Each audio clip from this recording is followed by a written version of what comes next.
Have you guys recovered from the Vikings-Bills emotional roller coaster? Oh my gosh. I got a surprise for you too, because the one question is, was JJ's catch better than OBJ? Oh!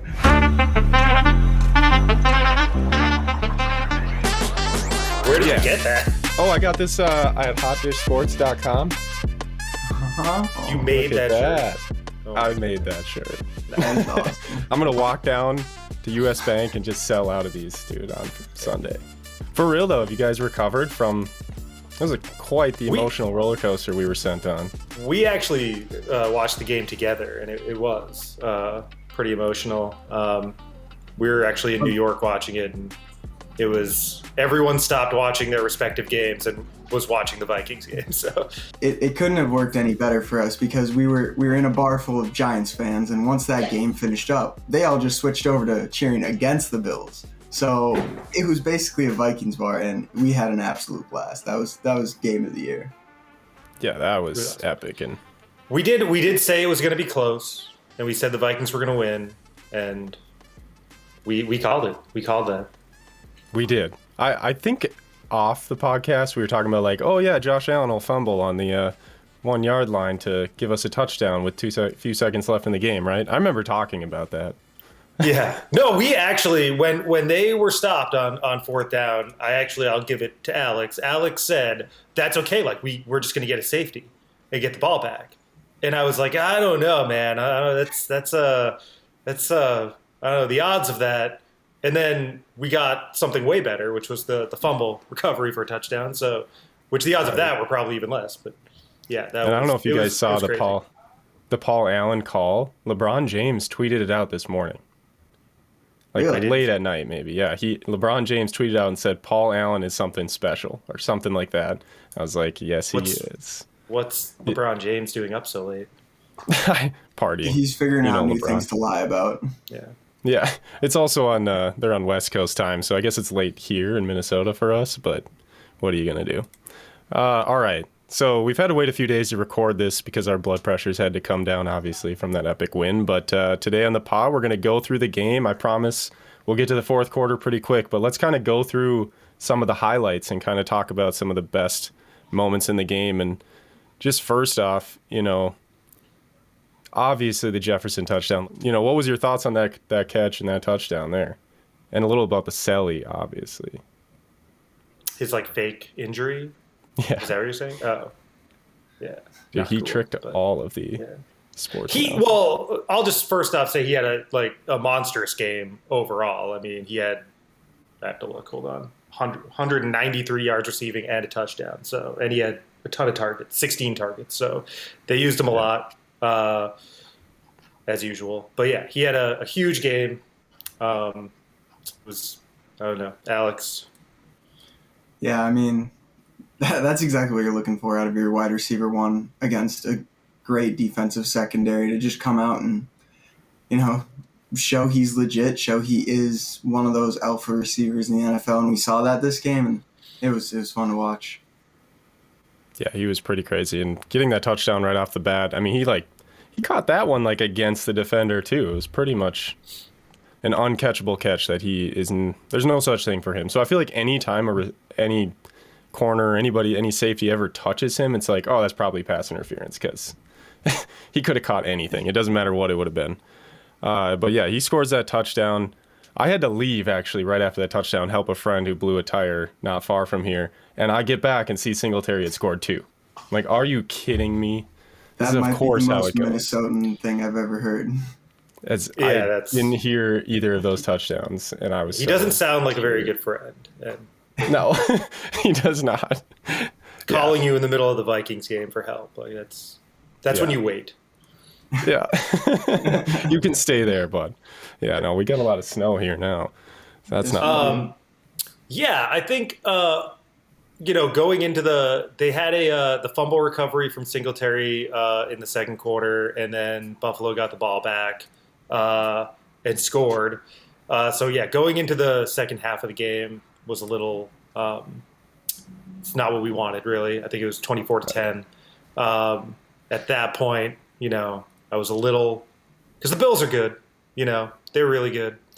So letting the Vikings come back from a 10-24 deficit is, it shows the Vikings are the real deal. I mean, they can go toe to toe with the Bills. So For sure. Yeah, And when we went down 14 at half, it was the Viking fan in me was like, "Oh God, is there any other good games on right now?" It wasn't feeling good, but yeah, there was that stat that the Bills hadn't lost at home. By leading 14 at half, and I think a lot of us thought they were kind of out of it. And this team showed fight, they showed grit, and just inched their way back slowly. And man, it's crazy. yeah, and Yeah, Singletary had the 2 touchdowns, but he also turned the ball over. So Yep. I think the first moment for me that I was like, the Minnesota fans started to bubble up of like, this is going downhill. This is not looking the way we want it to go, was right leading into that end of the first half when we were not down 24-10 yet. It was 4th and 1 and we went for it. Didn't get it. Turned the ball over and the Bills quickly turned that into a touchdown by Gabe Davis. And it was like, that's it. I don't feel good. They're talking about the 14-point difference. Like, I was absolutely a full-on Minnesota sports fan with a lot of non-positive thoughts. But we hit into the third quarter. It felt pretty slow at first until Mr. Delvin Cook. I was even saying right before that, James was outrunning him at that point. I'm sorry, say that again. James Cook, his little brother, at that point, Yeah. I was just saying, I was like, he's got more yards than Delvin does on the rushing. You did. You texted us that, and then immediately Cook scored. So the right Cook, Dalvin Cook. So Exactly. and they did. They said in the last one they were gonna, like, we were joking around and said they were gonna trade games, or trade jerseys after the game, which was kind of obvious, but they did. They posted that Did picture. they? It was cute. Yeah, Nice. they look exactly alike. Are they? Wait, are they twins? No, I think James is a couple years younger. Oh my God, they look exactly alike. They are. They're twins. Yeah, they do look a lot alike. I had to look and I was like, oh, that's the one in the Vikings jersey or the Vikings tank top. That's Dalvin. Yep. I mean, then there was a lot more that happened on that. Yes, he ran for 81 yards, but our offensive line just looked so good, opening up doors. But there was another guy that kind of stood out on a block there. I don't know if you guys noticed it. Mr. Justin Jefferson had the block of that run. He put on a block that opened up the 81 yards. I think he would have been stopped right there if Jefferson didn't put that block on. That was just as big as some of the catches JJ made. So you look at those 193 yards. Yeah, It doesn't even show the stats of those blocks that he opened up for a touchdown too. So that was big. But and then Diggsy made the catch of the game at that point. When Diggs made that one-handed catch, again, more of the Minnesota fan in me was like, you gotta be effing kidding me. Like, Diggs didn't have a touchdown, but he did have a big game. He also had, I think, like 10 receptions for 100 and something yards. I don't know. Yep. But yeah, he had a big game as well. So yeah, for sure. And I mean, that catch was definitely a top 10 catch. The second he made it, everybody was like going crazy on Twitter about it. But didn't last long because Jefferson, the guy we got, or who we drafted with the pick we traded Diggs for, I should say. How did you guys feel when Diggs made that catch? Were you guys in the same boat as me? Were you like, this catch seals it, that's over, they're showing up the Vikings on national TV? Yeah, it was a stinger, especially being Diggs, former Viking, feeling like he was going to be the one to put the nail in the coffin. And I don't think any of us wanted the game to go out like that. But right, Josh, any thoughts? what quarter are we in now? Sorry, I'm kind of. This is I believe it was in the third quarter. Oh, okay. When this happened, I'm not 100% sure. It could have been the fourth quarter, but it was in the second half, and really for me, that's when it felt like our script was written. Like, it was done. Like, there's no way the Vikings are coming back. We're down still at that point, and Diggs makes this incredible catch. But then everything flipped. With 10 minutes left in the game, they threw an interception in the end zone. I mean, Josh Allen just continues to throw red zone interceptions. It's crazy. And he throws it to Patrick Peterson, who clearly is going to be wearing a gold jacket one of these days. as soon as he decides to hang it up. Like, he's going to the Hall for sure. But yeah, P2 picked it in the end zone, and the momentum shift. Did you guys have the same feeling? And what were your thoughts on that? Yeah, no, I mean they kept setting it up with like the Vikings having the worst red zone defense in the league, which that's not a good stat. But no, I mean they showed up, man. We did. Yeah, I Yeah, mean, I think that just amped up the whole team too. it was I a don't know what you hundred think percent a about. momentum changer. Really shifted the tides in our favor and pushed us to have a chance to be in the game. Right, and we were still down. At that point, there's, 10 minutes left in the game. We're down 27-17, I believe. He makes that pick. Now we get the ball back. And, I mean, past Vikings teams with 10 minutes or 8 minutes left in the game and they're down 10, you get to 4th down and 1, they may or may not go for it. I wouldn't have been surprised in past years they punt it and you're like, are you kidding me? Like, just go for it, Like, you got to try to get the win. You can't just bank on it. But they did. To the Vikings' credit, they went for it, 4th and 1. And then again, same drive, 4th and 6. And we got to see Cousins run like a dozen yards. Finally, again. I love seeing Cousins run. I can't get enough of it. So he Yeah, ran. I mean, and all those plays, there was a lot of run, a lot of middle of the field plays. So because they were really blocking on the outside, stopping us from getting out of bounds and everything, and that ran a lot of time off the clock. It was a smart move by the Bills to run the clock down for us, but I think we were down to like 5 minutes left or so. But that drive was big, and every time we had 4th and 1, 4th and 6, it's like, I'm sure you guys are saying the same thing. Like, were you saying, oh boy, if they miss this, game's over? Game's over. I feel like every bar was like, oh, this is the play of the game right here. This is the play of the game right here. Yeah, no, yeah. I felt like absolutely. there were plenty of play of the games, or felt like the game could be won or lost in this moment, and we just kept seeing more and more of them kept coming up. Yeah, no, for sure. I think we're all in the same boat. But at the end of that drive, CJ Ham. It has been a while since we've seen a CJ Ham touchdown, so that was good to see. Took the ball to the house. 4.5 minutes left on the clock. What were you feeling? What were you thinking? That was sweet. Alex screamed out like when he saw CJ Ham score that touchdown. It was Yeah, I Oh yeah, was I pretty mean, happy. I'm a big Ham fan. He's been a Viking for so long. He's just been such a solid piece of our team. Like, not a flashy player, but when we need him to get a first down or a short run, like he's one of the more consistent fullbacks in the league. So I have Ham has a special place in my heart. So I was pretty happy to see him be the one to punch it in.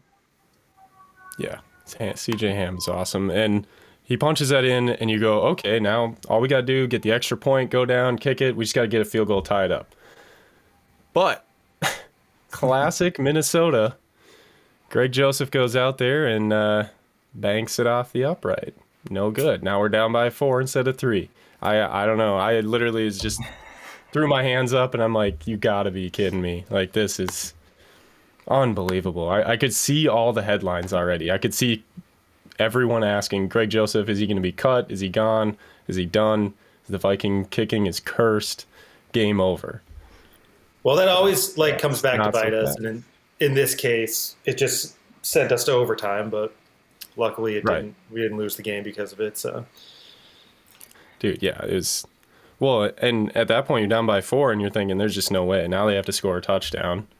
And obviously, the Vikings D shut it down.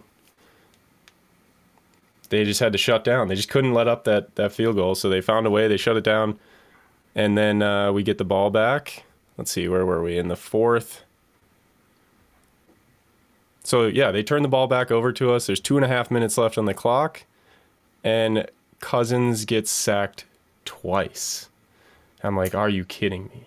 It's 4th and 18. There's just no way. 2 minutes left. You have to score a touchdown. You can't just even get within field goal range. You actually got to score.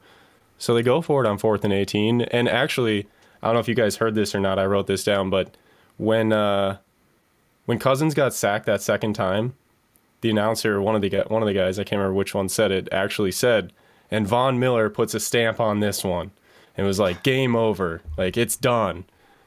But Did you guys write us off at that point? Were you feeling? I feel like I've been asking that question the whole time. Like, at this point, did you write us off, or was it, what were you thinking? Did you think we were actually going to go 4th and 18? Where did you think they were going to go with the ball?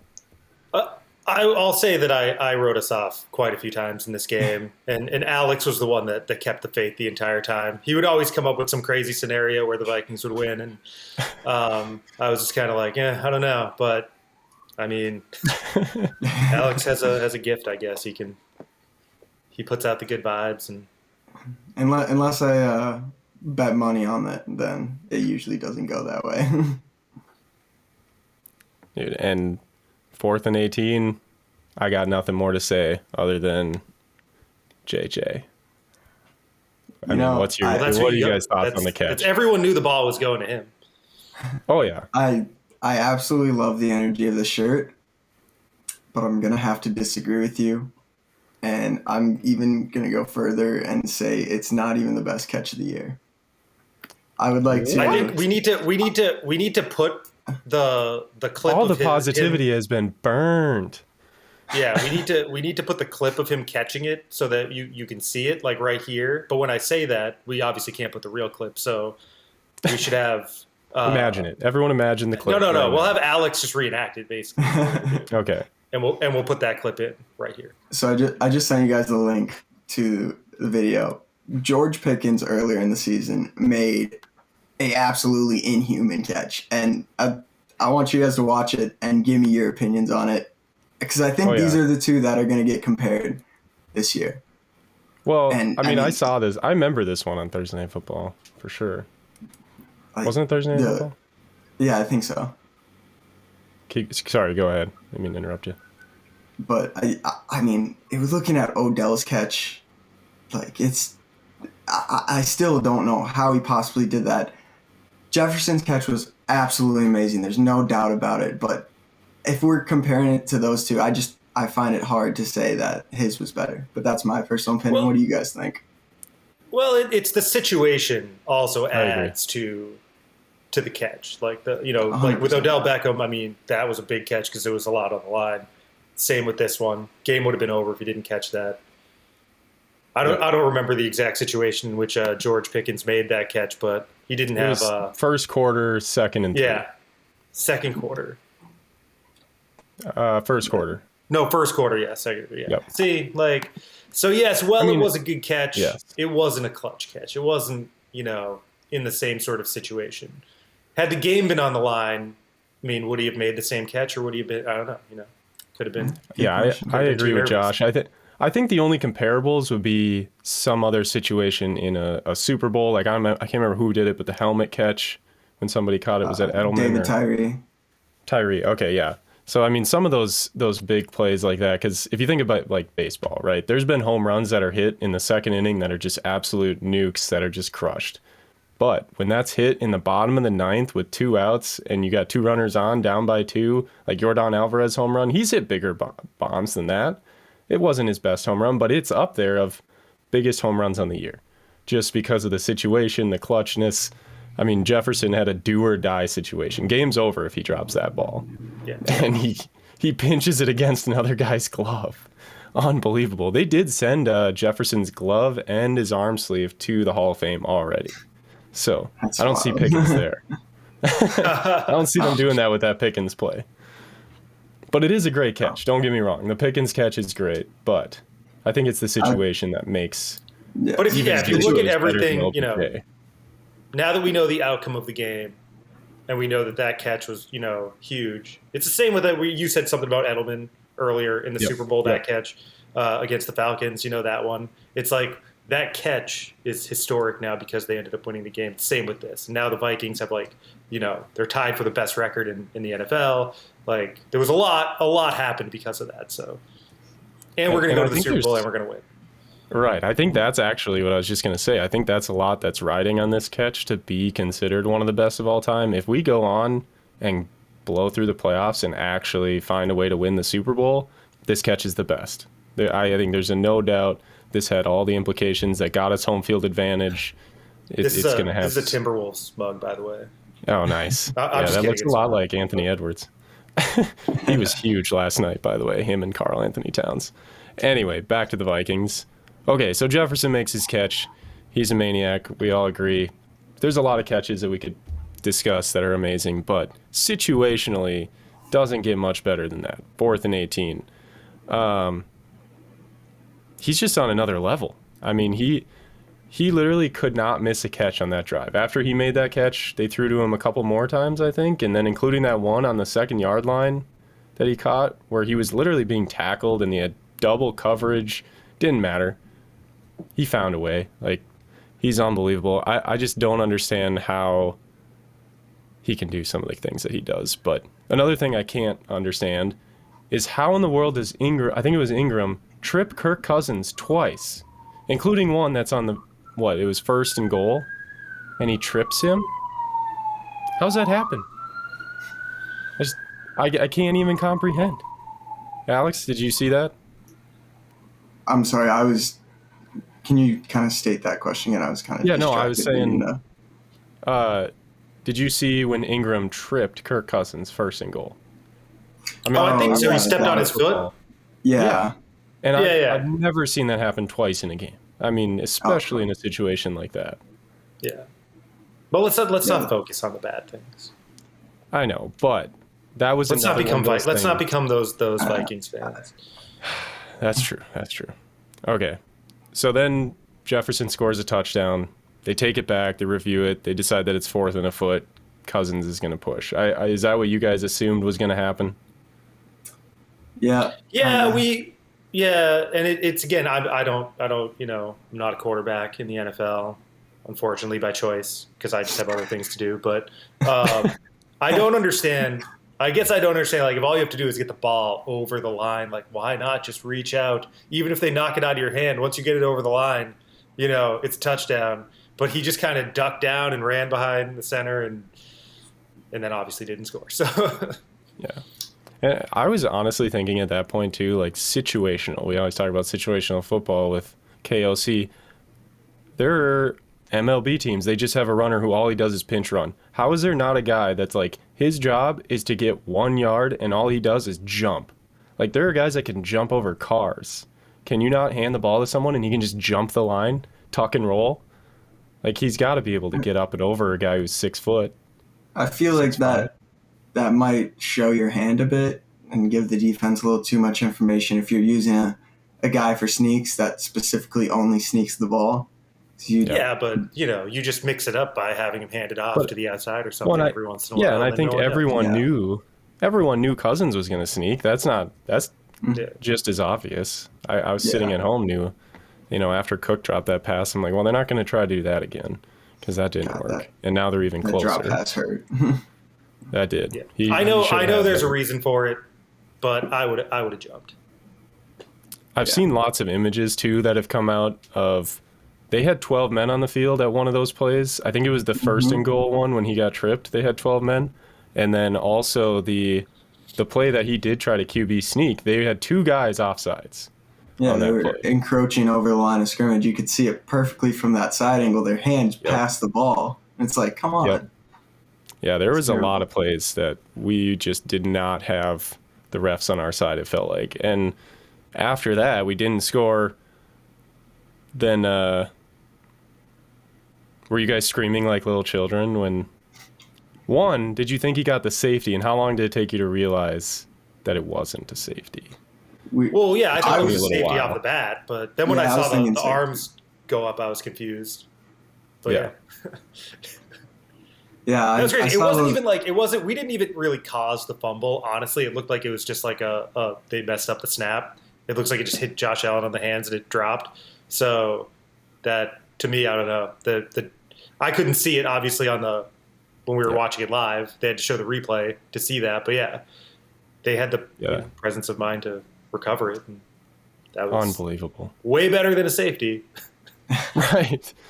Especially when you're down by 4 to recover on. And that made the Greg Joseph kick pretty important too, because then you would have been up by 4 instead of 3, and they would have had to score a touchdown. They would have had to go for it. But that's what I said earlier. That's what I was saying. I'm like, because he missed that kick. I'm like, that basically is why we had to go to overtime. So, Yep, exactly. But also, we wouldn't have been going for the touchdown there. We would have kicked it and probably tied the game, and maybe went to overtime anyway. but we wouldn't have got to have that exciting moment. But then they started pushing down the field. Gabe Davis, when he caught that ball, I was so confused on how they must change this rule. Like, how could it only be on the officials to challenge that, right? It was, that was bad. It was so clearly out of his hands by the time he was coming down with it. It hit the ground. It like for sure hit the ground. Yeah. There needs to be a change in the way reviews are called in the last 2 minutes. Like, I don't understand why we can't have coaches challenge in the last 2 minutes. Just let them do it, and you can still have the booth reviews. You don't have to have them challenge it. But that was really frustrating to see. There's no doubt, especially if you have a timeout left. Yeah, and at that point too, I was just worried that they were going to score a touchdown. So yeah, right. Well, yeah, because I know I can see like the green line, and his catch was like right on it. So you're like, well, they're in field goal range, so here we go, it was first down now. So I was not feeling good again. But yeah, so they kicked the field goal. 2 seconds left in the game. We're headed overtime. There we go. And then we started off overtime pretty good. At least we won the coin flip. I didn't think that would have as big of a impact as it did, but that turned out to be pretty huge for us, I think. Yeah, I think we got the field goal. Josh Allen started seeing some flashbacks from the Chiefs game the year before. Got a little nervous, but Vikings only came away with a field goal, and I remember actively choosing to go to the bathroom during that time, so I didn't have to watch it. Everyone was holding their breath in the entire state, plus all of you guys out in New York at that point too. Like, if he would have missed that field goal, dude, I don't think they would have let him back in the locker room. They say, go change in the other one and head home. There's no way. Send him on a different plane. Yeah, exactly. Oh my gosh. And then in overtime, Jefferson just came out again, and he could not miss a catch. And I think the dynamic between him and Kirk Cousins, and you guys can tell me what you think, I think he trusted him a lot going into this game. But again, he's 23 years old. He's pretty young, and it's hard to trust him. And he had a few routes earlier in the season that he didn't run perfectly and kind of caused a few interceptions, I think people would say. But I think the trust level went from wherever it was at maybe 70, 80% on his throws. He's like, oh, I feel good because Jefferson catch anything, to he's got to be close to 100% now. You got to be feeling like I can throw anything his way, especially in man-to-man coverage. If it's double coverage, it's a little tougher, but you get one-on-one with Jefferson, you might as well just throw it his way. So actually, according to Pro Football Focus, Justin Jefferson is the highest rated receiver when uncontested catches. I think at like 93 point something. So like, yeah, you're 100% right. He's the best in the league at Jefferson's got to be over there somewhere. Right. Do you feel like, Josh, he seals his name as the best receiver in the NFL right now? Let's not talk about all time, because I mean he's still young. It's hard to say yet, but no, not all time, of course. But right now, year, I don't know. If I'm drafting for fantasy and I have a choice, I'm taking Jefferson first for my wide receivers. I'm trying to think of who would come close. If Jamar Chase was Tyreek Hill. Tyreek Hill on the Dolphins, though. Like, I mean, Tua is good throwing to him, but no. If you were starting a franchise, Jefferson's just like the biggest playmaker. He's just crazy. he's unbelievable. He's so good. I think you could put any quarterback, put Cooper Rush out there, and if he throws the ball his way, odds are he's going to make him look like a good quarterback. Not that he's making Cousins look better than he is, but that might be a little part of it too. There's been a lot of Cousins hate out there, by the way. I don't know if you guys have seen. I've watched a lot of ESPN since the win, and even though they won, they're still like, oh, look, we always talk about Cousins as the median line. If you're below Cousins, you suck. If you're above Cousins, you're better than average his whole career. But I think now they're like, Cousins has a shot at the MVP. He's got a chance. He's on pace to pass for 2,000 yards. Yeah. And we did talk about last week too. We talked about T.J. Hawkinson and stuff too as another like great target for him, and like he did target him in the end zone in this game and stuff. He's got a lot of good targets now. Yeah, I mean, he's just fighting with sacks has kind of been the big thing, I think, and he got sacked again in a crucial spot in overtime, which it's good to see him at least hold on to the ball and not throw it away, not fumbling it, but been a lot of sacks, and that's one thing that I'm if he just had like a smidge more mobility. Yes. Well, Hall of Fame. speaking on O-line play a bit, I'd love to highlight Christian Darrisaw. He's been an absolute revelation this season. One of the highest graded offensive linemen according to Pro Football Focus. I don't believe the stats updated, but I think from November 9th, he had allowed up to only 10 pressures and 0 or 1 sacks. I couldn't remember, but second-year player absolutely coming into his own and showing he's one of the best tackles in the league. Him and Jefferson, both at 23 years old, 2 of our best players are 2 of our youngest players. You just love to see that as a Vikes fan, and bright days ahead for those 2. Dude, for sure, yeah, Darrisaw, and that's why I was saying I'm a little nervous about this week because of this recording at least, I don't know for sure if he's gonna be playing or not. I think he was on concussion protocol, so let's hope that he's all right. Because without him, I mean, he has been huge, just unbelievable. And I don't normally recognize that as much as I do with him. You know, he just stands out. But yeah, let's move forward. Let's talk to the about the closer. Yes, right now. That's where I was just headed. So the closer, the end zone. What were you guys thinking?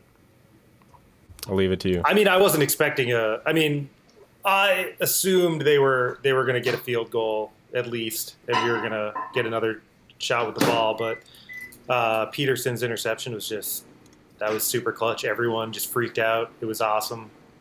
And it basically that whole game came down to just the Bills had 4 turnovers. We only had 2. Every other stat was like pretty even, and it just came down to turnovers. Josh Allen tried to force the ball, and Peterson capitalized. Yep. Yeah, he sealed the deal, moved us to 8-1, and now we're tied with the Eagles for the best record in the NFL. And the Eagles fell to the Washington. Oh my gosh, the Commanders. That's unbelievable. And the refs. Don't forget the refs in there. Right. Yes. But hopefully the Vikings are going to start getting the respect they deserve. I think a win this weekend will be big. They ESPN's actually, or not ESPN, just all the Vegas odds and everything are actually favoring the Cowboys at home in Minnesota. Unbelievable. We're going to be talking about that in our next video, so make sure you guys take a look at that. It doesn't make any sense. I agree, Alex. It's just 8-1 against they're 5-3. I'm sorry. I know they were missing Dak Prescott, but come on. Give a little respect. They have a good defense too, but it's 100%. It's going to be a great game. I think they're pretty evenly matched teams, and should be a fun one. Yep. It should be a good one, but we'll be talking about that game, going through everything, comparing offense to offense, defense to defense in our next video. Make sure you guys like, subscribe, comment below if you think JJ over OBJ, huh? Let's see what you got Cole going. outside of US Bank Stadium if you want one of those shirts. If you want a shirt, come find me, leave a comment. Maybe we'll send one your way. We'll see. But yeah, like, subscribe, comment. We're on Instagram, TikTok, Twitter, but Skol Vikes.